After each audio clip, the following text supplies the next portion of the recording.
এই আজও 2 বছর পর, আজকে এই যে প্রদীপ্তদা বললেন না 14 তারিখ আগামীকাল, আজকে রাতটা হচ্ছে ঠিক 2 বছর পূর্ণ হলো। ভাঙচুরের ঘটনা ঘটেছিল 2024-এর 14ই আগস্ট রাতে, আজকে 13ই আগস্ট রাতে আমরা অনুষ্ঠান করছি। প্রদীপ্ত, এগুলো তো সরকার ইজিলি করতে পারতো, দেহটা প্রিজার্ভ করেই রাখতে পারতো, প্রচুর ব্যবস্থা আছে, আপনি নিজে জানেন। কেন সরকারে অতি সক্রিয়তা দেখাতে গেল, বা পুলিশ অতি সক্রিয়তা দেখাতে গেল, বা নান্টু ঘোষেরা যে কথা সিএম বলেছেন যে এদের উদ্যোগেই মৃতদেহটাকে ডিসপোজ করে দেওয়া হলো, কেন প্রশ্নের ঊর্ধ্বে আপনারা চলে গেলেন? এর তো সলিউশন ছিল দেহটাকে রেখে আবার ফার্দার আবার পোস্টমর্টেম করার। যাও, দেখো তোমার প্রশ্নটা অনেক বড়। মূল প্রশ্ন হচ্ছে দেহটা সৎকারের জন্য এত তড়িঘড়ি করা হলো কেন, কেন প্রিজার্ভ করা হলো না? একটা অত্যন্ত মর্মান্তিক ঘটনা। মমতা বন্দ্যোপাধ্যায় তার পরের দিনকেই নির্দিষ্টভাবে একটি গণমাধ্যমে জানিয়েছেন আমার পরিবারের মেয়ে চলে গিয়েছে, এমন মনে হচ্ছে। তিনি পরিবারের কাছে গিয়েছেন, বিভিন্ন রাজনৈতিক দলের নেতামন্ত্রীরা গিয়েছেন, সমবেদনা জানানোর ভাষা নেই, কিন্তু তাও যতটা করা যায় সরকারি তরফ থেকে পরিবারের পাশে থাকা হয়েছে, সেগুলো সব রেকর্ডেড। কিন্তু কখনো কখনো সিং নেই তবু নাম তার সিংহ, বা ডিম নেই তবু অশ্বডিম্ব, কিছু কিছু প্রশ্ন শুনে এগুলো মনে হয়। কেন বলছি? তড়িঘড়ি ডেফিনেশন কাকে বলে আমি জানি না। এক, যেভাবে অরিজিৎ আজকে বিধায়ক হয়েছে, ওর দায়বদ্ধতা অনেক বেশি জনসমাজে। যেভাবে ও বলল যে বাবা মাকে শেষ দেখাটুকু দেখতে দেয়নি, আমি বলবো তোমাদের আর্কাইভে চলে যেতে। আর্কাইভে চলে গিয়ে একটু দেখো তো 8:30 রাত্রির 8:30 বাবা মার হাতে, পরিবারের হাতে দেহ তোলার নথি আছে কি না? 8:30। 1। 2 নম্বর, দেখো তো নথিতে যে তার ওপরের ঘরে 40 মিনিটের বেশি অভয়া ছিল কি না, নথিতে দেখবে। আমি কিন্তু আমার কথা বলছি না, আমি বলছি তোমার আর্কাইভে দেখবে।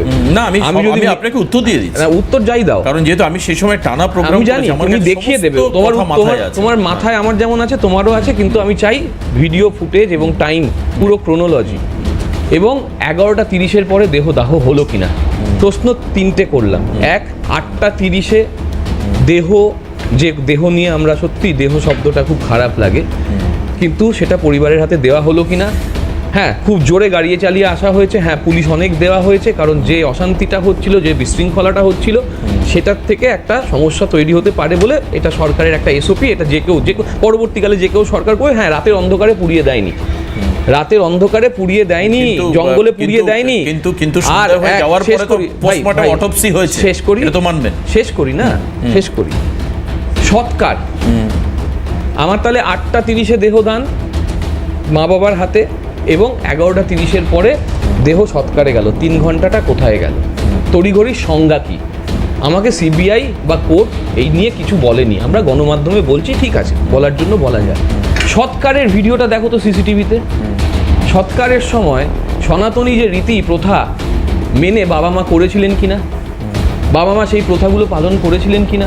হ্যাঁ, ওরা বলতেই পারেন ওদেরকে চাপ দেওয়া হয়েছে বা কিছু, কিন্তু আমি বলছি সিসিটিভি ক্যামেরাটা ওখানে দেখানো হোক তো, যে প্রকৃত নিয়ম নীতি মেনে তার বাবা মা সেই কাজটা করেছিলেন কিনা। আমি প্রশ্ন রাখছি এখানে, এবং সেই প্রশ্নের উত্তর আমি চাই ভিডিওর মাধ্যমে দিতে হবে, প্রমাণ সহ দিতে হবে, মুখে নয়। কারণ কোর্ট আজ অব্দি এই যে প্রশ্নগুলো এতক্ষণ উঠলো, যে প্লেস অফ অকারেন্স তছনছ করে দেওয়া হয়েছে, কিন্তু তোমাদের চ্যানেলে আমরা ডিবেট করেছিলাম যে ওরা জানতো না তো, অশিক্ষিতের লোকরা মারপিট করতে গেছে, তাই ওপরের ফ্লোরটা ধরতে পারেনি, তলার ফ্লোরটা ভেঙে দিয়ে চলে গেছে। যে ফ্লোরে অকারেন্স হয়েছে, প্লেস অফ অকারেন্স, সেই ফ্লোরে উঠতেই পারেনি, তার আগের ফ্লোরটা ভেঙে দিয়েছে। শেষ দেখাটুকুও দেখতে দেয়নি, অর্থাৎ এটা অরিজিৎ বলল। শেষ দেখাটুকু যদি দেখতে না দিল, তাহলে ওই 3 ঘন্টার প্রসঙ্গটা কোথা থেকে আসছে? উপর থেকে নির্দেশ। আজ অব্দি সিবিআই, কলকাতা পুলিশকে না হয় বিশ্বাস করা যাচ্ছে না, ঠিক আছে, কিন্তু কলকাতা পুলিশের বাইরে সিবিআই কিছু বলতে পারেনি। নির্মল ঘোষের কি হবে না হবে, I am not concern about that, কারণ যদি দোষী যে হবে তার সাজা হোক, কিন্তু I am stating the facts, যে ফ্যাক্টসগুলো আমি বললাম সেগুলোকে নাল অ্যান্ড ভয়েড করা হোক। আমি এই মুহূর্তে এখান থেকে আমার মুখপাত্রের পদ ছেড়ে দিয়ে বেরিয়ে যাব, বলবো আর মুখপাত্রের ভূমিকা পালন করবো না, যদি আই এম রং, এবং তুমি সেটা যদি প্রুফ করতে পারো অন ক্যামেরা। আমি অন ক্যামেরা এখনই তো শ্মশানের সিসিটিভি জোগাড় করা দরকার নেই, বাকিগুলো তো তোমার কাছে আছে, তোমার আর্কাইভে আছে। আমি আপনাকে ভার্বালি তার একটা উত্তর দেব, সঙ্গে গৌরব রয়েছে, আমরা সবাই মিলে আপনার অন্তত এই যে জায়গাগুলো আমি 8:30টায় বডি কিন্তু ট্রান্সফার হয়েছে কোথায়, আরজি কর থেকে হয়েছে, মাথায় হ্যাঁ, তো রাখবেন। আমি কি বললাম, 11:30টায় আপনি না আপনি বলেছেন তো আরজি করে হ্যান্ড ওভার হয়েছে 8:30টায়। আরজিকর থেকে সোদপুর আসতে কতক্ষণ লেগেছে? ঠিক, আমি পরে বলছি আমি সেগুলো, কারণ একটু ওয়েট করুন। আর 11:30টায় আপনি বলেছেন দেহ সৎকার শেষ 11:30টার কাছাকাছি শেষ হয়েছে, শুরু হয়েছে 11:30টার কাছাকাছি। আচ্ছা শুরু হয়েছে, ঠিক আছে। আমি আসবো, গৌরব কি বলছে আমি শুনে নিই, একটা ছোট্ট বিরতি নিয়ে নেব। আল্লাহ বলে দেখুন এই সমস্ত বারবার প্রশ্ন উঠতে থাকবে, এবং আমরা যে প্যানেলে যে প্রশ্ন করছি না, আপনি বিশ্বাস করবেন না, প্রত্যেকটি বাড়ির ড্রয়িং রুমে বসে, ডিনার টেবিলে বসে, লাঞ্চ টেবিলে বসে মানুষ ইকুয়েশনগুলোকে মেলানোর চেষ্টা করছেন, আজও করছেন। এবং সঙ্গে সঙ্গে প্রথম দিকে মানুষ তীব্র রাগ ক্ষোভ দেখাতেন, আজকে খানিকটা বিরক্তিকর মুখ করছেন যে হয়তো আর কিছু হবে না। সরকার চেষ্টা করছে নেতিবাচক, এবং অরিজিৎদা বললেন যে আমরা দায়বদ্ধ এই কাজটা করবার জন্য, সিএমও তাই বলেছেন যে আমরা এই কাজটা করবই, কিন্তু কোন জায়গা থেকে সম্ভব, কিভাবে সম্ভব। আচ্ছা, অটোপসি রিপোর্ট যারা করেছিল, পোস্টমর্টেম রিপোর্ট, তাদের বিরুদ্ধেও তো অনেক প্রশ্ন ছিল, তার সমাধান কি করে হবে, তাদের কি গ্রেপ্তার করা হবে? সঙ্গে জুডিশিয়াল ম্যাজিস্ট্রেট ছিল, রায় কি হচ্ছে চারিদিকে তো আমরা দেখছি, বিচার ব্যবস্থার উপরেও মানুষের নানান সংশয় তৈরি হচ্ছে। ধন্যবাদ। যাই হোক, এবার ব্যাপার হচ্ছে এই সংশয়ের ঊর্ধ্বে আমরা উঠবো সবসময়, কারণ আমরা ডিউ রেসপেক্ট করি বিচার ব্যবস্থাকে, আইনকে, আইনি ব্যবস্থাকে। সেই জন্যই আজকে 2 বছর পরেও মানুষ কাদম্বিনীর বিচার বিভাগীয় তদন্তের জন্য অপেক্ষা করে রয়েছেন। আমি আসবো বিরতির পর, ফিরে গৌরবের কাছে যাব, সঙ্গে থাকুন। নির্মল ঘোষ কে গ্রেপ্তার করা হয়েছে, আমি অত্যন্ত খুশি একজন সাধারণ এই রাজ্যের মহিলা হিসেবে, কারণ সেই রাত্রিবেলা আমি ছিলাম অভয়ের পরিবারের সাথে। এবং আরেকজন লোককে গ্রেপ্তার করা উচিত, এটা মাননীয় মুখ্যমন্ত্রীর কাছে আমি আর্জি জানাবো, সেটা হচ্ছে সোমনাথ বলে যে ভদ্রলোক ছিলেন, তিনি আমার সামনে আজকে অভয়ার মাকে, বাবাকে, তাদেরকে জিজ্ঞেস করলেও আপনি জানতে পারবেন কিভাবে তাদেরকে আমাদের সাথে কথা না বলতে দেওয়া এবং তাদেরকে হাইজ্যাক করে নিয়ে যাওয়া, কোনো প্রশ্ন না করতে দেওয়া এবং তাকে সম্পূর্ণভাবে মানে কর্ডন অফ করে দেওয়া। এই পুরো, যদি নির্মল ঘোষ যদি মানে এর মধ্যে থাকেন, তাহলে তার অ্যাসিস্ট্যান্ট হচ্ছেন এই সোমনাথ বাবু, তার নাম। আচ্ছা গৌরব, আরেকটা জিনিস সামনে উঠে আসলো, দেখো কতগুলো, আমি বললাম না, অনেকগুলো গ্যাপ, অনেকগুলো প্রশ্ন।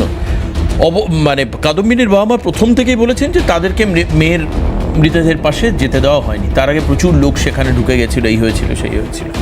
দ্বিতীয়ত হচ্ছে যখন অগ্নিমিত্রা পল বা সজল ঘোষেরা ওখানে রয়েছেন, বা বামেদেরও অনেকে ছিলেন, তাদের থেকে বাবা মার একটা সবসময় দূরত্ব তৈরি করে রাখা, কাছে ঘেঁষতে না দেওয়া, একটা কর্ডন অফ করে রাখা, যেটা নিজে অগ্নিমিত্রা পল বলছেন। আমার কথা হচ্ছে এই জায়গাগুলো কি ইঙ্গিত করছে, আর আজকের গ্রেপ্তারিতে কতটা সমাধান সূত্র বের? দেবাশিসদা, আপনি তো অনেক দিন ধরে সাংবাদিকতা করছেন, আপনি আমার থেকে অভিজ্ঞতা বেশি। আপনার মনে থাকবে মধ্যমগ্রামে একজন ট্যাক্সি ড্রাইভারের মেয়েকে ধর্ষণ করা হয়েছিল এবং তারপর আরজি করে তার মৃত্যু হয়। আপনি সেই রাতের কথা ভাবুন, ঠিক একই ধরনের ঘটনা ঘটেছিল। তার বডিটাকে বাড়িতে না এনে সরাসরি মনে হয় নিমতলা, জানি, ঠিক। এখানে কাদম্বিনী বা অভয়ার বাবা মা তো হাসপাতাল অবধি পৌঁছতে পেরেছিলেন বা টালা থানা অবধি পৌঁছতে পেরেছিলেন। ওই যে মেয়েটিকে ওখানে ধর্ষণ করা হয়েছিল এবং তারপরে মেয়েটি মার্ডার হয়ে যায়, তার মৃত্যু হয় আরজি কর হাসপাতালে। আপনার আরজি করে তার মৃত্যু হয়, তারপর তার বাবা মাকেও পর্যন্ত শ্মশান ঘাট অবধি হচ্ছে যে নিয়ে যেতে দেওয়া হয়নি, শ্মশান ঘাট অবধিও তারা পৌঁছতে পারেনি। তার আগে নিমতলা মহাশ্মশানে গিয়ে ওই মেয়েটির বডিটি পুড়িয়ে দেয় তৎকালীন পুলিশ। তখনও এই একই ঘটনা ঘটেছিল। এখন প্রশ্নটা হচ্ছে দেবাশিস দা, আমার এখানে অনেক কথা হয়েছে, তদন্তে কি হবে, কারা দোষী, কারা যুক্ত, কারা আপনি ভাবুন যে যেদিনকে প্রথম সিবিআই সুপ্রিম কোর্টে যে একটা বন্ধ খামে তৎকালীন প্রধান বিচারপতি জাস্টিস চন্দ্রচূড় তার বেঞ্চে যখন সিবিআই তার রিপোর্ট হচ্ছে যে তখন দেয়, জাস্টিস চন্দ্রচূড় সেই রিপোর্টটি পড়ে তিনি যে কথাটি বলেছিলেন যে তিনি অবাক, তিনি হতবাক এবং তিনি চমকে গেছেন যে এই ধরনের অবস্থা হচ্ছে যে একটা সরকারি হাসপাতালের মধ্যে হয়ে আছে। কিন্তু তারপর থেকে বারবার যখনই কোর্টে যাওয়া হয়েছে, সিবিআই মামলা, সিবিআই নিয়ে কোর্টে গেছে বা সিবিআই সেখানে উপস্থিত হয়েছে, তারপর বাড়ির লোক সুপ্রিম কোর্টে গেছে, তারপরে আর তদন্ত এক পাও এগোয়নি। সঞ্জয় রায়ের বাইরে আর তদন্ত কোথাও যায়নি। ইভেন শিয়ালদা কোর্ট জাস্টিস জজ সৌরভ দাস তিনি তার রায়ে, সেই রায়ের কপিতে, ওখানে অরিজিৎ দা আছেন, অরিজিৎ দা আইনজীবী, তিনি ভালো বলতে পারবেন, সেই রায়তেও লিখেছে যে সিবিআই এর অপদার্থতা এই তদন্তের ক্ষেত্রে। আমাদের প্রশ্ন হচ্ছে, আমরা যা বলছি সবটাই হচ্ছে পারসেপশনের ওপরে বলছি, নির্মল ঘোষ যুক্ত, সঞ্জীব মুখোপাধ্যায় এই করেছে, সোমনাথ দে ওই করেছে, ওখানে কারা ছিল, কিন্তু আমার প্রশ্ন হচ্ছে, মূল বেসিক জায়গায় প্রশ্ন হচ্ছে, 2 বছর কেটে গেল, সঞ্জয় রায়ের বাইরে আমরা কারোর কাছে পৌঁছতে পারলাম না, 2 বছর কেটে গেল, নতুন সরকার এলো, এতদিন ধরে বিজেপি যার বিরুদ্ধে অভিযোগ করছিল, তৎকালীন স্বাস্থ্য সচিব নারায়ণ স্বরূপ নিগম, সেই নারায়ণ স্বরূপ নিগম এখনও তিনি স্বাস্থ্য সচিব হিসেবে কাজ চালিয়ে যাচ্ছেন, তার পদটা নড়ল না। আমরা দেখলাম যে ওখানে সিআরপিএফ বসেছে, আরজি করে আপনি যদি যান সিআরপিএফ বসেছে, না, কিন্তু একাধিক আইপিএস কে তো সাসপেন্ড করা হয়েছে। কারা? মানে কারা? তদানীন্তন পুলিশ কমিশনার যিনি ছিলেন হ্যাঁ। তাকে ইন্দিরা মুখোপাধ্যায়ের মতো আপনি বলুন তো, আপনি IPS কে- একাধিক 3 জন আইপিএস কে ট্রান্সফার, 3 জন আইপিএস কে সাসপেন্ড করা হয়েছে।